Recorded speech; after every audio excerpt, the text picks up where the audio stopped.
By far, the most chilling experiments we have uncovered took place at this Gothic estate called Ravenscrag, halfway up Mount Royal in Montreal.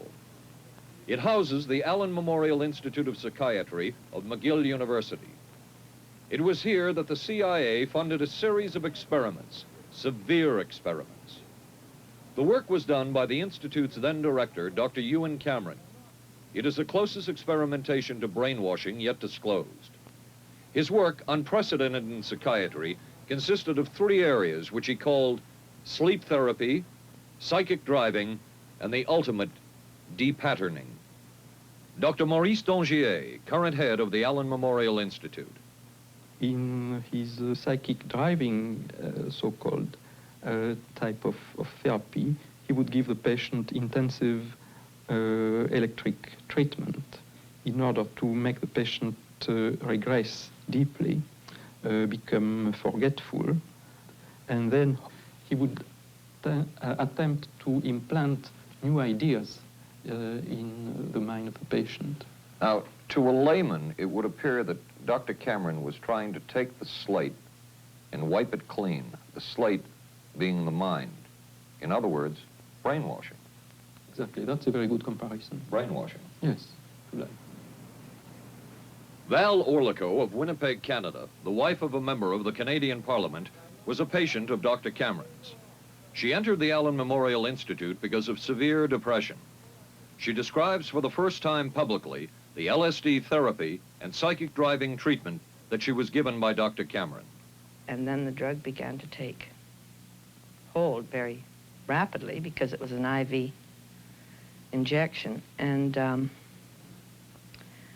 things became very furry and very frightening, and had a lot of sensations that it's very difficult to recall. Nobody explained it to me. Nobody ever asked me if I was willing to do it or anything. He had this feeling that he would be able to get through the resistance of illness and to reach deep changes very quickly. Did he? I don't think that when you look at that in retrospect, the hopes that he had have been in any way fulfilled. But Cameron would plunge on. The next step was what he called psychic driving. This involved almost endless tape-recorded messages and more drugs for the patient. Cameron wrote that this was the way to make direct controlled changes in personality. I thought this was the coldest and most impersonal treatment that anybody could give to anybody in the world. And I became more and more despondent and more angry.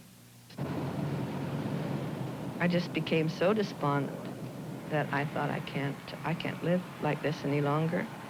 And I thought I would just go out and throw myself underneath the cars on McGregor. I stood on the curb of that street and I stood there and I thought, okay, go.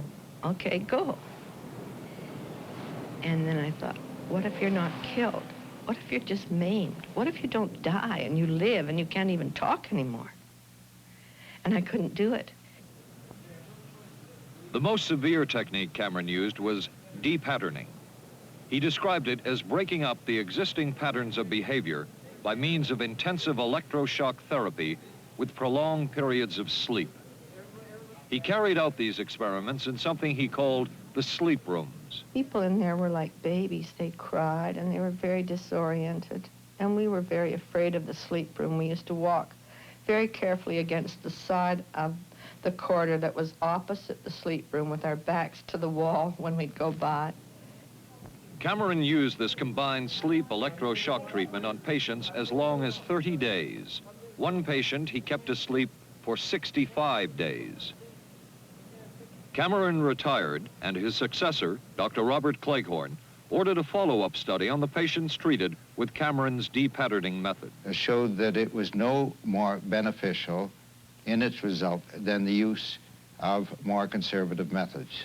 But the follow-up study showed that 60% of those who had been depatterned still had amnesia for periods of anywhere from 6 months to 10 years. That's quite a memory loss, isn't it? That is a memory loss, indeed it is. It's I think, more than desirable. In retrospect, does Dr. Cameron's experimentation and his treatment appear harsh? I would say yes. I mean, this forceful type of approach that I was describing to you is definitely, it can be said that it's harsh. I wouldn't call it harsh. I would say it was harder on the staff than it was on the patients, because these people had to be fed and they had to be cared for and they had to be given sufficient fluid and food and toileted and so on and so forth. It was a very difficult thing for the staff to follow these patients properly and see that they did well. Well, I'm glad he was concerned for the staff. But damn it all, I wouldn't. I could have maybe had a different kind of life. And that makes me angry and sad, and I don't know how to explain how I feel, really. I just. How did you feel when you learned that Dr. Cameron's experimentation was financed by the CIA? Well, I thought, oh, I can't even use the word that I thought, because I thought, that bastard. And he was too smart. He knew who he was working for. And, excuse me, but I just, I just can't, sometimes I can't believe it. And yet I know it's true. If you had the opportunity to say something to the people at the Central Intelligence Agency who financed this study, what would you say? I realize the CIA is a very important organization and they have a very important job to do. But God, it surely doesn't have to be done on people who are totally incapable of knowing what's happening or having any defense against it. And I can't imagine the mentality of people who would do this. I just can't. As for Dr. Cameron, he died in 1966 while mountain climbing.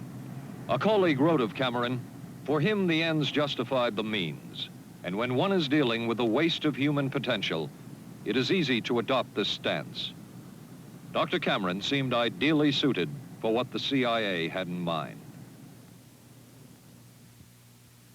It was the Cold War, and especially the trial of Joseph Cardinal Mindszenty, who was forced to testify in a Hungarian court that he was a spy. And then later, the Korean War, with the coerced and mainly fraudulent confessions of American servicemen. My germination took place on the... That would spark intense interest in intelligence circles about brainwashing. The CIA secretly commissioned a study of communist brainwashing methods at the Cornell University Medical Center. A leader of that study was Dr. Laurence Harvey. He explains first the Russian method of controlling and breaking a person. Absolutely isolated from everyone else, with one man whose job it is to get you to write the extent to which you are a criminal. In this setting, you can get people to do most anything, do you see? Because you don't have to lay a hand on them. And by the time you get through and you go up before the judge, the fellow says, "Were you a spy?" He says, "Yes, I was a spy." The Chinese never really had this kind of a state police system. They would get him in, and all this fellow does is ask you to write and rewrite and rewrite and talk to him about your whole life. Graduated from pilot training in 1949. While the purpose of the study was to find out about communist brainwashing techniques, CIA documents show that the agency was interested in developing mind control methods of its own to precondition and control Chinese living in this country to be sent back to their homeland as CIA agents. What do you think they were looking for? Well, I think they weren't looking for agents or anything like that. Yet the agency's perception of the work you were doing, in CIA documents we have examined, yeah. It says that the project that was being done here, they intended to use everything learned about the new agents to induce them to, quote, to perform acts of a complex, purposeful nature. Yeah, but that was the never effects done. of which may be out of keeping with the individual's previous That sort behavior. of thing was never done. Those people were not, that was, when they first came here, the first people they sent up to see us, do you see, were operational type people from the CIA with some rather wild ideas. Okay, this is their perception of it, if I could just continue. No, it wasn't their perception of it either. No, it wasn't Dangerous to his being, contrary to any previous consciously expressed intentions and interests, contrary to the good of the individual, and subversive to the goals for which he is consciously working. I understand all this talk. But the situation was, you see, those things were never done because of wise people on both sides. We're not able to do this nor interested in it. They were, though. Some of the low-level people were, but the high-level people were not, to tell you the truth. But documents clearly show that the CIA was attempting to develop agents over whom they had as much control as possible. Agents who would perform tasks contrary to their own good. Normally conditioned American who's been trained to kill and then to have no memory of having killed. His brain has not only been washed, as they say, it has been dry cleaned. Is a Manchurian candidate, controlled by others to do things against his will, possible? It was a remarkable film because, as far as I'm concerned, it made something totally impossible seem absolutely credible. I would say the answer is yes, but there are many qualifications to that. Dr. Milton Kline, a psychologist, a clinical and experimental hypnotist, and unpaid consultant to the CIA. The qualifications would be the subject selected to produce the kind of behavior that you wish, the amount of time, the procedures that are utilized, and the motivations of the people who are designing, executing, and administering the procedures. You're asking whether an individual can be, under hypnosis, influenced, coerced, persuaded, shaped to perform an antisocial act, or a destructive act, or an act of violence. My answer would be yes. Captain Marco, will you be good enough to lend Raymond your pistol, please? Yes, ma'am.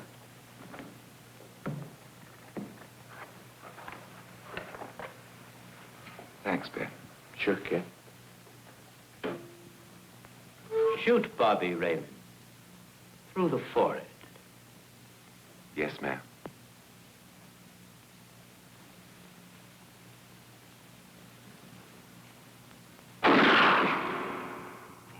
How valuable a tool can hypnosis be in the intelligence field?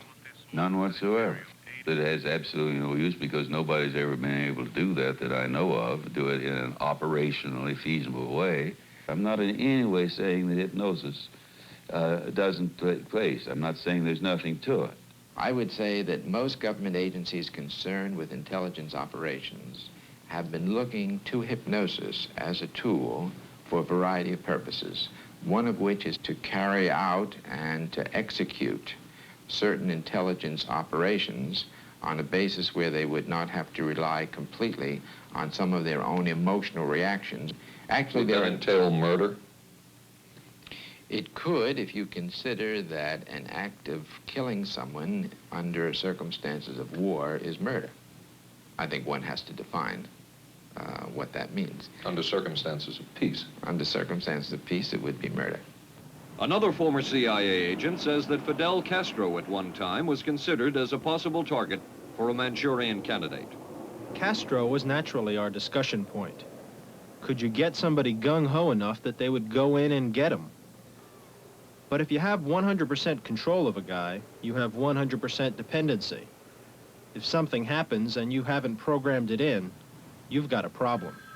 So in the end, it was decided that a Manchurian candidate was not feasible. But the search for mind control continued. But could the mind be controlled? Perhaps not. But is human behavior predictable? In this area, the CIA did make a significant breakthrough.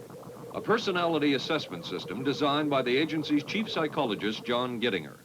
It comes close to being able to predict how humans will behave. It's really a descriptive system, an attempt to try to describe personality in a relatively systematic way so that hopefully you can get some kind of an idea to predict what the behavior between different kinds of individuals. Gittinger's system had many uses in intelligence work.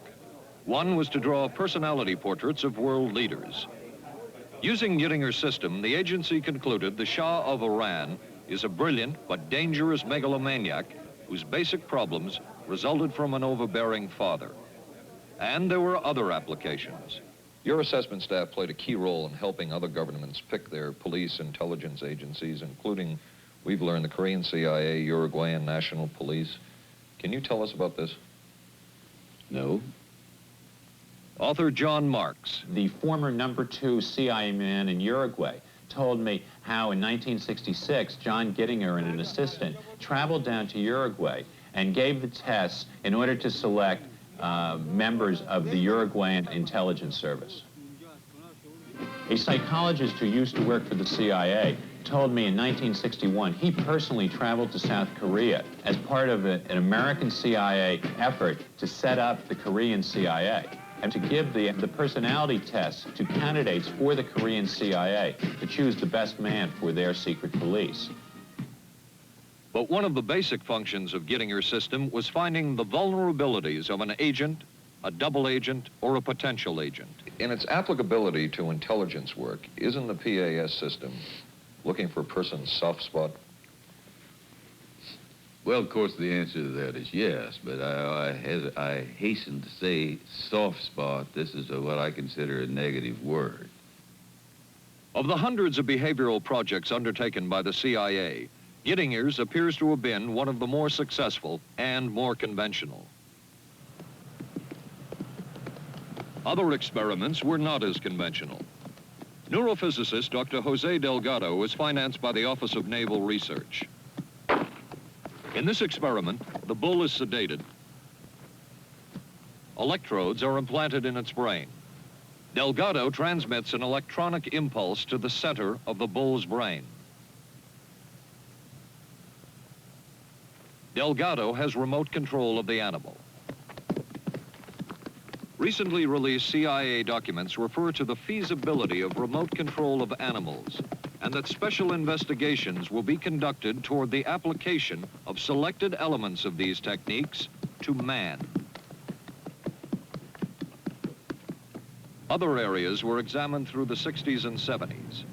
Brain surgery, psychosurgery, creation of amnesia, parapsychology, manipulation of genes. Even though past and present CIA officials have indicated this kind of work ended in 1963. And one of those who took part in these programs. Thank you, sir. In 1977, a Senate subcommittee heard testimony from many of them, but the testimony was not that revealing. According to one of them, they agreed amongst themselves to keep the inquiry within bounds that would satisfy the committee. Former narcotics officer Charles Siragusa says that he was asked to limit his testimony by the man he reported to at the CIA. He wanted me not to say anything. To perjure yourself. That's right. Well, either that, I'd have to perjure myself or take the Fifth Amendment. And I'm not about to take the Fifth Amendment for anybody. Okay. Former CIA chemist Robert Lashbrook testified he had no first-hand knowledge of the agency-run safe houses when, in fact, he supervised one of them. And according to George White's diaries, was at a safe house when White conducted what he called an LSD surprise experiment. Dr. Sidney Gottlieb, whom we recently filmed near his California home, oversaw many of the CIA behavioral programs. He retired in 1973 and destroyed the records of this work. In sort of a valedictory letter, Dr. Gottlieb wrote that he and his colleagues had been able to maintain contact with the leading edge of developments in the field of biological and chemical control of human behavior. Dr. Gottlieb also testified before the Senate subcommittee, but from an anteroom where he could not be filmed because of what his lawyer termed health and cardiac problems. Dr. Gottlieb declined ABC News' request for an interview. And what of George White, the man who helped the agency in so many of its programs? He would retire here to Stinson Beach, California. And shortly before his death, he wrote to his boss at the CIA, Dr. Sidney Gottlieb, and summed up his career by saying, "It was fun, fun, fun. Where else could a red-blooded American boy lie, kill, and cheat, steal, deceive, rape, and pillage with the sanction and blessing of the All-Highest?" Has mind control been achieved? From all of the available evidence, it appears doubtful. The human will has prevailed up to this point. But as we have seen, work is continuing in this field, work that we still don't know very much about. How deeply are the Russians and other dictatorships into all of this? We really can't say, and the CIA is reluctant to give out information about it. But the basic question remains, what place does all of this have within a democracy? One final point should be made. As one of the persons who worked on these programs told us, we are very capable, conscientious, and very dedicated scientists working for our country. Their work speaks for itself. This is Paul Altmeyer for ABC News. Good night.